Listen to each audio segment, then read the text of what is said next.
grâce à elle j'ai grandi. I love you, mamie. Allez, allez, allez, maman, allez, allez, allez, sous maman, allez, allez, allez, ou tout avec maman, allez.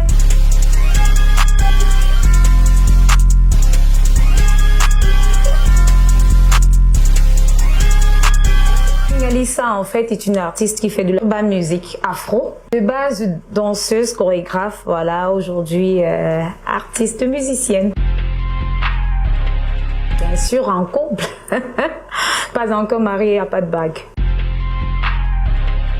D'être danseuse, j'ai d'abord chanté.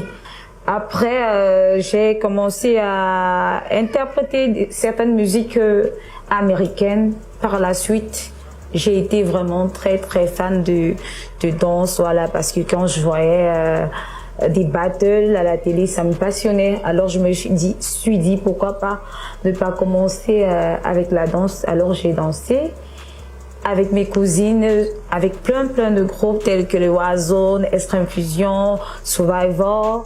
Et puis finalement j'ai créé mon groupe qu'on appelait le Candy Crew. Voilà. Après, je me suis dit pourquoi ne pas me lancer dans cette carrière musicale que j'ai tant aimée, tant chérie. Très longue.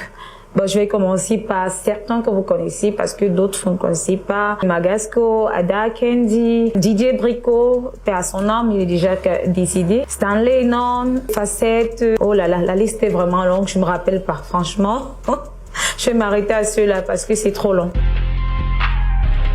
Bon, ça a été facile pour moi parce que déjà de base, j'étais entourée d'artistes et des artistes avec qui certains, à l'époque, quand on faisait les kermesses, m'ont appris à écrire des textes de musique, plus précisément du rap, parce que j'ai commencé dans du rap avant de me mettre dans R&B, de l'afro-urbain, voilà. Donc ça n'a pas été difficile en fait pour moi. J'étais déjà dans ce monde-là.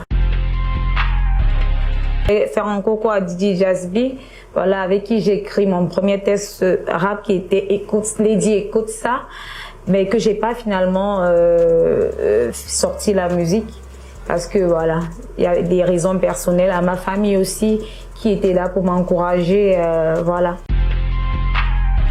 Je sais qu'un moment vient après beaucoup de titres que j'ai sortis qui étaient spécialement trop américain au goût de certaines personnes, et je me suis dit, vu que je suis dans mon pays, pourquoi ne pas commencer par un truc afro en fait, avant de sortir des trucs un peu à skitoise, à l'américaine en fait. Alors je l'ai écrit, le refrain, je l'ai écrit sur Sundial Record, voilà, où je lui ai dit, j'ai une idée d'une chanson qui me tient à cœur.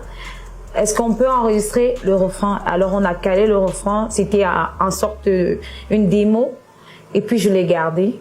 J'ai d'abord fait d'autres musiques, et puis j'ai perdu mon papa, et ça m'a vraiment touchée. Et je me suis dit, pourquoi ne pas chanter pour ma maman tant qu'elle est encore en vie, et pour toutes les mamans en général. Alors j'ai commencé à écrire les couplets, où j'ai enregistré chez Charles Ngono, qui est l'artiste Hero Soldier, avec plein de DJ tels que YZ, j'espère que j'ai bien prononcé, YZ. Après je suis allée chez, oh mon Dieu, comment j'oublie. Avant Vladimir, je suis allée chez DJ O Concept, voilà, où j'ai enregistré avec son ami avec qui il travaille, qui est Wiser, quelque chose comme ça.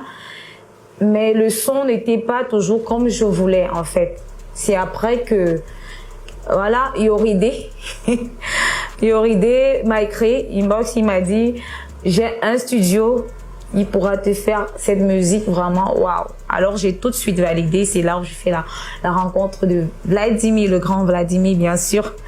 Et il me dit, on va tout refaire la chanson parce que ça c'est un titre que j'adore et je sais que ça va cartonner. On va essayer de refaire et voilà, tu vas adopter à la manière qu'on aura refait le beat quoi. Alors on a refait, on a prisé le même jour et puis voilà, c'était super.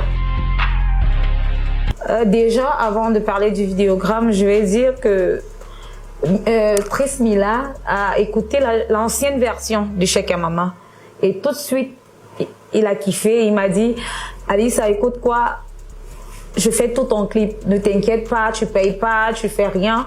Viens, je fais le clip. Mais moi, vu que le son ne sonnait pas encore comme je voulais, je disais, oh, attends un peu, d'accord, je viendrai. Et puis, j'ai fait pratiquement, je crois, 3 mois.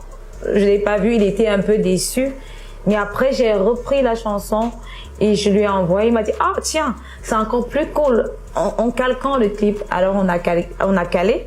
Mais vu que c'est quelqu'un déjà qui est voilà connu, où tous les artistes veulent tourner avec lui, vu son professionnalisme, il était vraiment hyper chargé.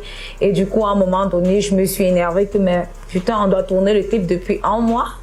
Et toi, t'es là à traîner et tout. Mais finalement, on l'a tourné un lundi. Voilà, c'était le 18 juin, je me rappelle encore. Je lui ai dit, écoute, tu sais, je vais me déplacer si on tourne pas vite. Voilà, je pourrais plus tourner. Alors, il m'a dit, ok, on cale pour lundi. Voilà, et lundi, on a commencé le tournage. Ça s'est hyper bien passé. Et voilà, l'ambiance au tournage aussi était très cool. Hero Soldier, voilà, big up déjà à toi. Oh là là, ma rencontre avec Hero Soldier, c'est lors de son premier tournage. Voilà, je sais pas si c'est le premier, mais pour moi, c'était le premier tournage que je faisais avec lui, qu'il avait fait.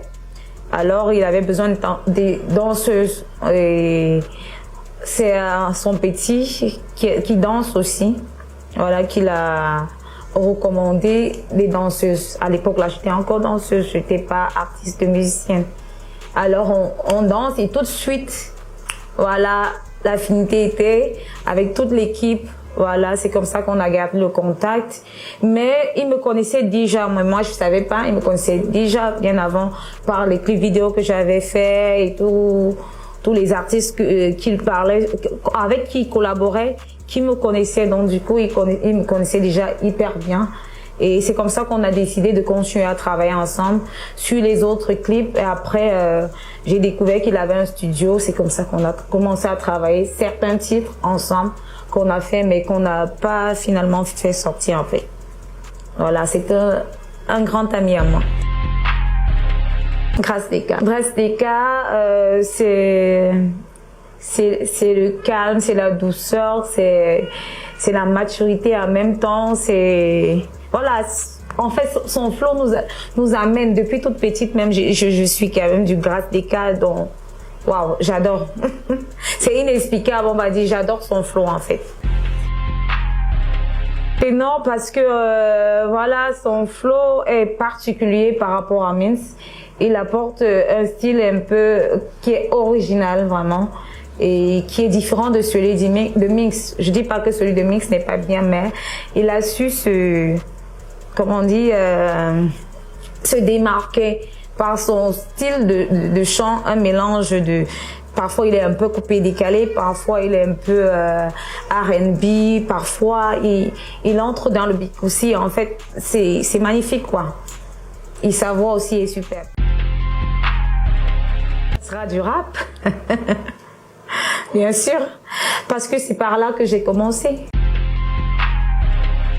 Lady, écoute ça, c'est dance floor, lève les bras, yo, lâche-toi. C'est pour mes gros et pour mes grands, négro, décroche pas. Ce mec, le show qu'on est là, baby, tu sais pas, c'est pas. Au microphone, c'est Queen Alissa, donc mec, écoute ça et tu sais quoi? Ton son qui vient d'en-bas, je fais mes pas et dans le bis. J'ai appris à faire mes choix, je vise le but. Et quand tu tapes, je t'explique, donc pige le truc, à mettre des landes de... Faudrait pas que je sois trop grossière. Il y aura un autre titre dont je peux pas dévoiler. Mais ça sera toujours dansant, tout ce que je peux vous dire, ça sera hyper dansant et je sais que vous allez kiffer. Abonnez-vous sur toutes mes pages déjà, Queen Alissa officielle sur Facebook, sur TikTok, sur Twitter, ainsi que sur YouTube. Captons-nous là-bas.